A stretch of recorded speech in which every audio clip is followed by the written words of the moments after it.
Assalamualaikum warahmatullahi wabarakatuh dan salam sejahtera. Hari ini, saya akan membentangkan tugasan 2 bagi kursus pengajaran kemahiran Bahasa Melayu iaitu Pembentangan Rancangan Pengajian Harian Bahasa Melayu Sekolah Rendah. Sebelum itu, saya akan memperkenalkan diri saya terlebih dahulu.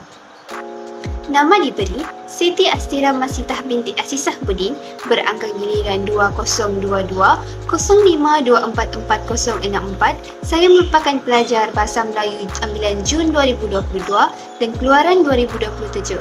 Sekarang saya berada di semester 2 tahun 1. Maklumat kursus pula ialah BMNB 3223 iaitu Pengajaran Kemahiran Bahasa Melayu dan dibimbing oleh pensyarah pembimbing iaitu Encik Suryan Shah. Sebelum itu, saya ingin mengucapkan ribuan terima kasih kepada Encik Suryan Shah kerana telah banyak membantu saya dan rakan-rakan seperjuangan yang lain. Baiklah, berikut merupakan isi kandungan bagi rancangan pengajian harian yang telah saya hasilkan. Pertama, pengenalan tentang RPH, kemudian butiran pengajaran dan pembelajaran, kemudian butiran strategi pengajaran dan pembelajaran, ketiga, butiran pelaksanaan pengajaran guru, yang keempat, pedagogi masa kini dan akhir sekali ialah simulasi. Sebelum itu, mari kita mengetahui dahulu apa itu rancangan pengajaran harian. RPH merupakan rangka kerja aktiviti pengajaran pembelajaran yang disediakan oleh guru untuk beberapa waktu pelajaran. Sebelum merancang dan melaksanakan pengajaran dan pembelajaran, seseorang guru perlulah mengkaji dan mentafsir sukatan pelajaran secara mendalam. Yang kedua, memilih kemahiran-kemahiran dan isi pelajaran yang sesuai untuk diajarkan kepada murid. Yang ketiga, merancang pengajarannya. Yang keempat, menentukan strategi pengajaran dan pembelajaran.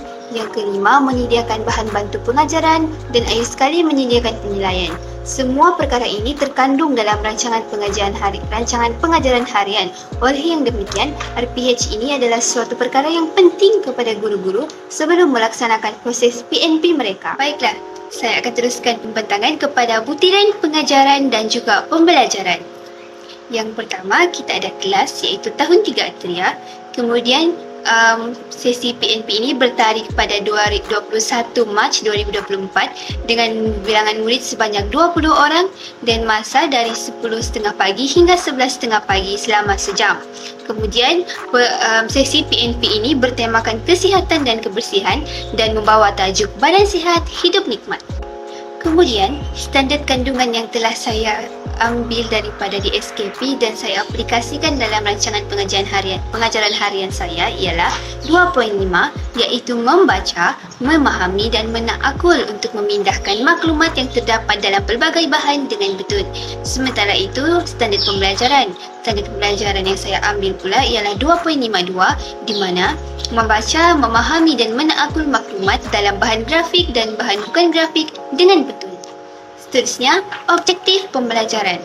Di sini saya gariskan 2 objektif pembelajaran yang murid akan dapat setelah murid belajar, di mana pada akhir proses pembelajaran ini, murid dapat membaca risalah dengan sebutan dan intonasi yang betul serta memahami perkara yang dibaca. Yang kedua, memahami maklumat dan dapat menyampaikan maklumat dalam latihan kuis dengan betul. Seterusnya pula ialah kemahiran bahasa. Kemahiran bahasa yang digunakan ialah kemahiran membaca. Seterusnya, kemahiran berfikir aras tinggi. Terdapat 2 kemahiran berfikir aras tinggi yang telah diaplikasikan dalam rancangan pengajaran harian ini. Yang pertama adalah mengaplikasi dan juga menilai.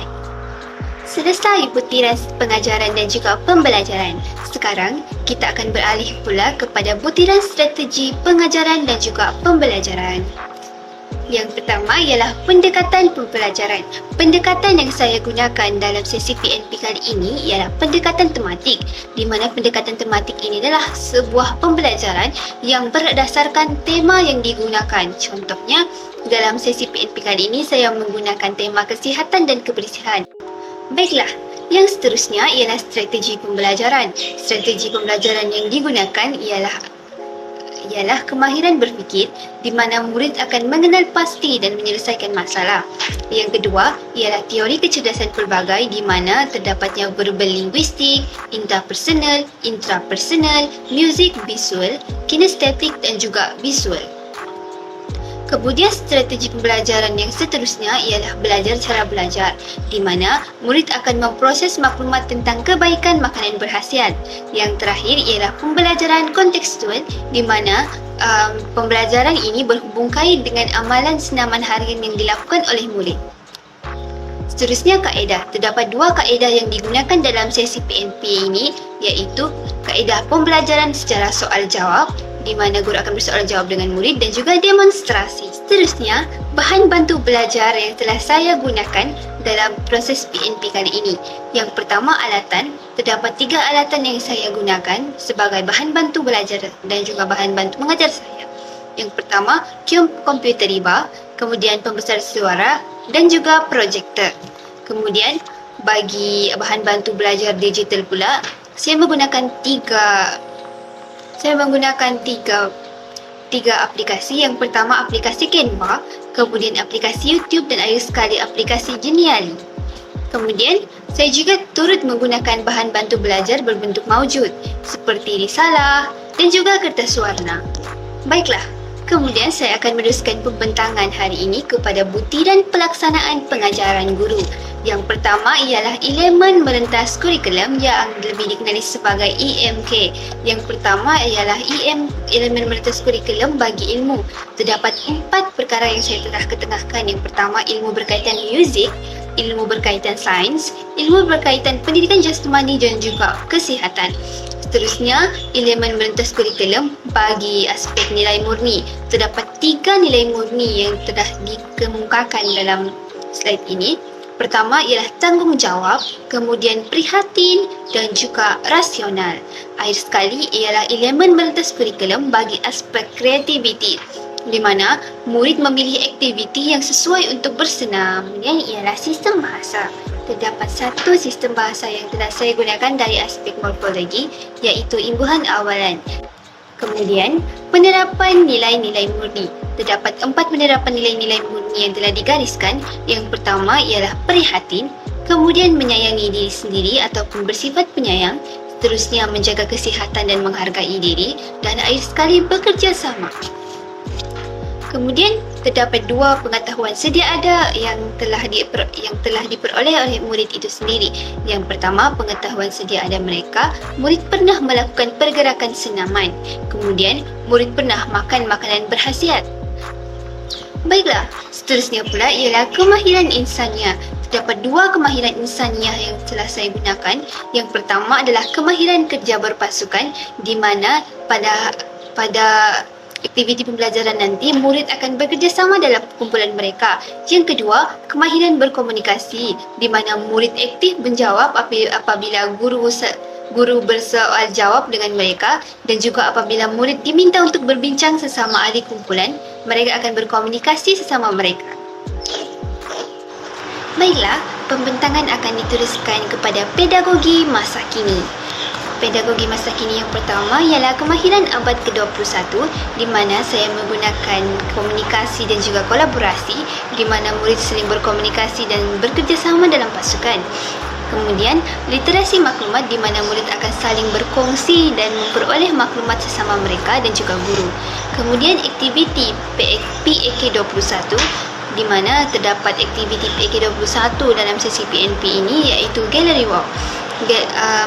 Teknik perbincangan ini membolehkan murid melibatkan diri secara aktif semasa mereka berjalan di seluruh bilik darjah. Mereka bekerja sama dalam kumpulan kecil untuk berkongsi idea dan juga menjawab soalan, dokumen, imej situasi, penyelesaian masalah atau teks yang bermakna. Baik, seterusnya ialah teknologi maklumat dan komunikasi.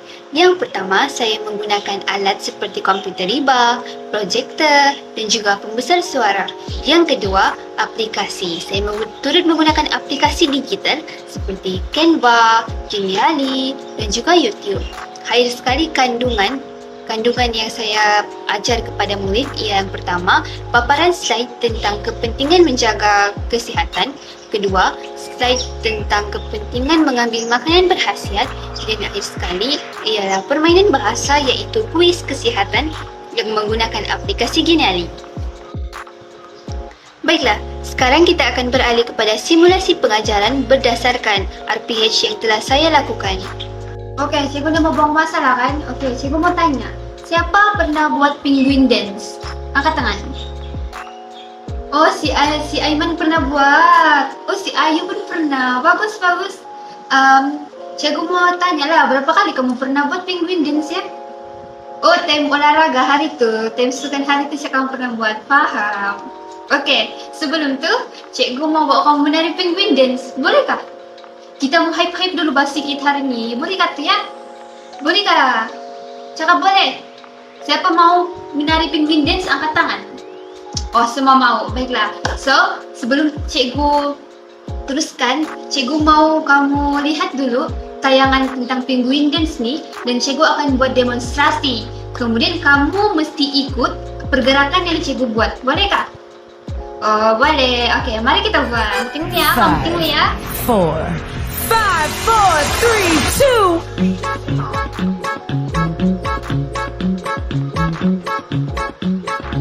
Kamu tengok dulu, jangan dulu kamu ikut.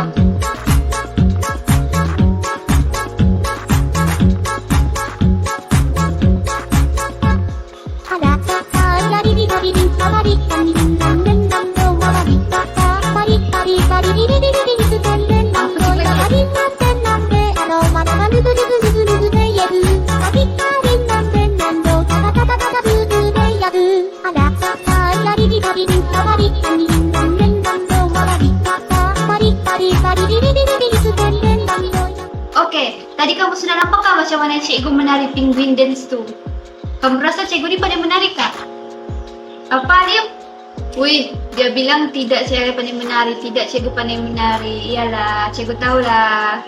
Okey, so jadi baiklah sekarang cikgu mau kita semua, cikgu dan kamu menari sama-sama penguin dance ni. Sebab lepas ni, cikgu mau tanya, apa kepentingan penguin dance? Okey, sebelum kita bersoal-soal ni, kita menarilah dulu sama-sama. Kita mesti semangat-semangat dulu. Boleh kita menari sama-sama?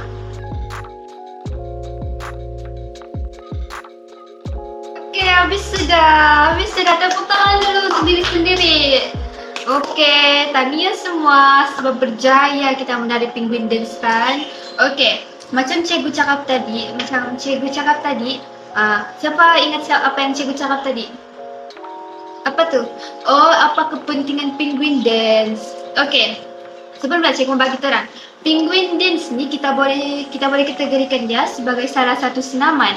Jadi, kamu rasa apa kepentingan senaman? Apa tu? Oh, senaman boleh turunkan berat badan. Betul lah dia cakap tu. Senaman ni boleh bantu kita untuk kawal berat badan, turunkan berat badan. Lepas tu siapa lagi menjawab? Apa? Oh, boleh elakkan kita daripada penyakit jantung. Betul. Kita cakap tadi, hari ni kita akan belajar tentang kesihatan. Kesihatan ni bukan sahaja melibatkan senaman, tetapi juga melibatkan tidur yang cukup dan juga melibatkan pengambilan makanan yang berkhasiat.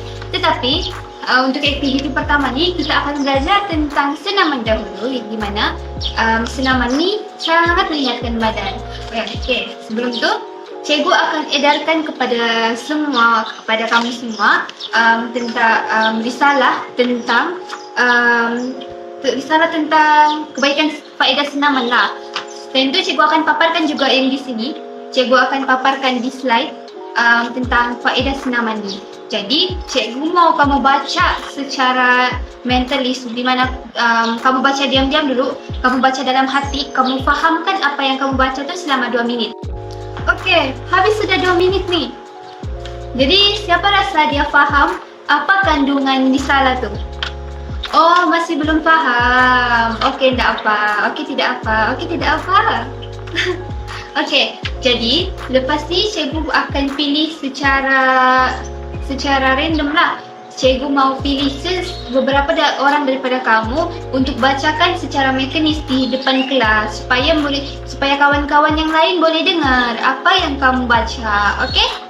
Okey, sekarang cikgu mau Aisyah dulu baca. Apa tu? Apa yang bertulis dalam risalah ni? Oh, lagi?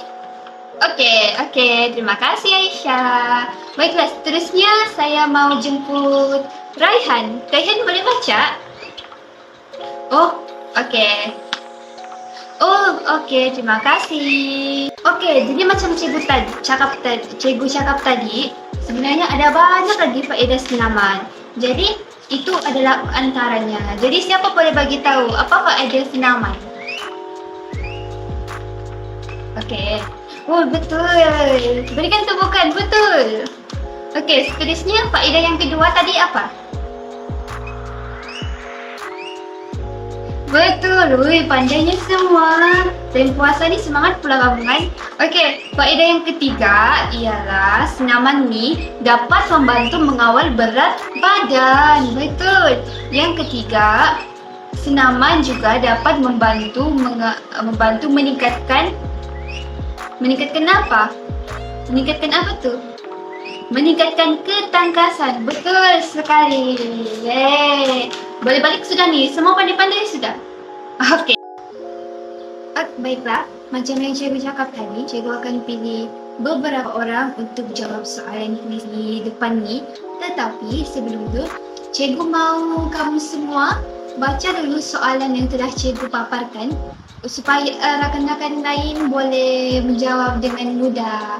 Okey, kita baca dulu soalan yang pertama, kemudian cikgu akan panggil cikgu akan panggil siapa-siapa sajalah untuk jawab soalan di depan ni. Bolehkah? Okey, boleh. Okey, sekarang kita akan membaca dulu. Cikgu mau kamu baca kuat-kuat. Okey. Okey, bagus. Okey, sekarang cikgu mau panggil Aiman lah kan macam tadi mau. Okey, Aiman boleh jawab. Sekarang siapa mau jawab soalan yang ketiga? Dapat? Kali ni biar cikgu yang pilih siapakah orang itu yang akan menjawab soalan ketiga. Cikgu mau yang paling belakang tu. Okey, kamu pergi sini. Okey, cuba. Okey, macam biasalah, sebelum kita suruh kawan kita ni menjawab soalan, kita mesti baca dulu ramai-ramai.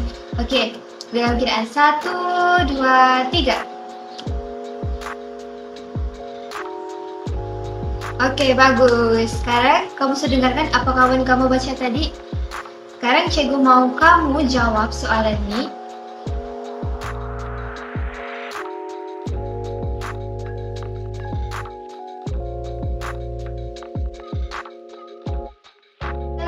Cikgu dah bagi tahu tadi awal-awal, kesihatan ni dia bukan hanya melibatkan senaman, tetapi dia juga melibatkan pemakanan yang berkhasiat. Jadi, sekarang ni cikgu mau bawa kamu belajar tentang pemakanan yang berkhasiat. Okey, jadi cikgu akan tayangkan paparan gambar tentang makanan berkhasiat. Pertama, kita akan belajar dulu tentang piramid makanan. Jadi siapa tahu apa tu piramid makanan? Oh, betul. Piramid makanan tu adalah kuantiti dan juga turutan makanan daripada paling banyak ke paling sikit yang patut diambil oleh manusia. Jadi piramid makanan yang terbawah ialah karbohidrat, kemudian buah-buahan, sayur-sayuran. Okey, selepas buah-buahan dan sayur-sayuran, kita ada apa? Kita ada protein, betul, protein dan juga produk tenusu, betul. Akhir sekali ialah lemak, bagus. Berikan tepukan sendiri.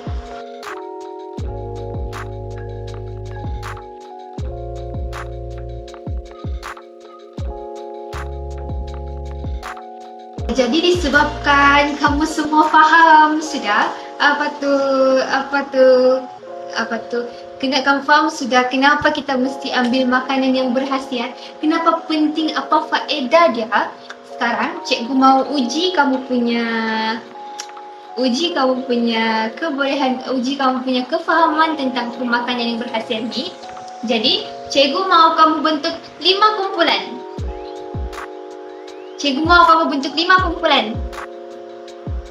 Okey, sekarang